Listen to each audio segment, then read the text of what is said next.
Hello guys, papakita ko lang pala sa inyo yung nabili ko na CCTV sa Lazada. So mag-unboxing tayo nito.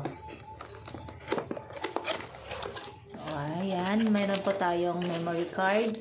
So yung memory card po natin is 1 terabyte na po yan. Mayroon po tayong fuse.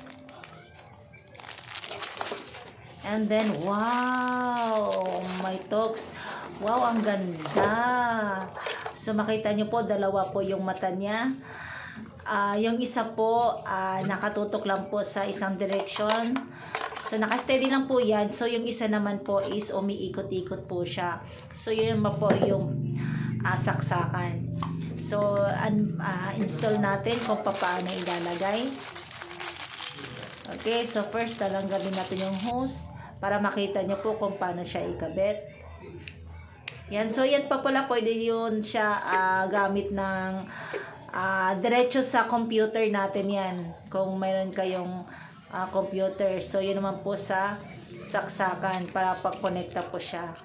So ayan na po siya. So ilalagay na po natin yung memory card. So yung memory card po pala sa ilalagay.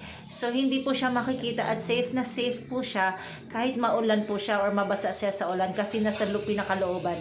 So ayun na po pala, umiikot-ikot na yung ulo niya. Ayan o. So actually pwede siya i-manual, pwede din siya pwede siya calibrate. So yan, connect lang po natin. So ayan, ganoon lang po kasimple mag-connect guys. So ayun o, nakita ni ng dibdib ko. Just akala mo kay laki-laki no. So, ganun lang, napakaganda. Yung isa naka-steady, naka-focus sa isa. Yung isa naman na camera is umiikot-ikot or salawahan sa madaling salita. Lagi siyang lumilingon sa iba. Ayan. So, ang ganda. Akala mo may magandang dalaga sa harap, no? Ayun, no? Akala mo virgin na virgin, no?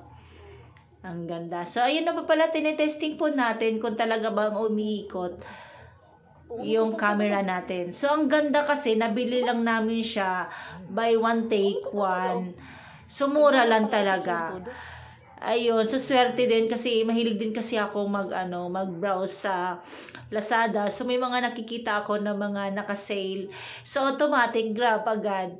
So, hindi ko akalain na ganito pala kaganda kasi yung unang camera, CCTV camera na binili namin is isa lang po yung mata niya. Yun po yung censored po siya na umikot-ikot.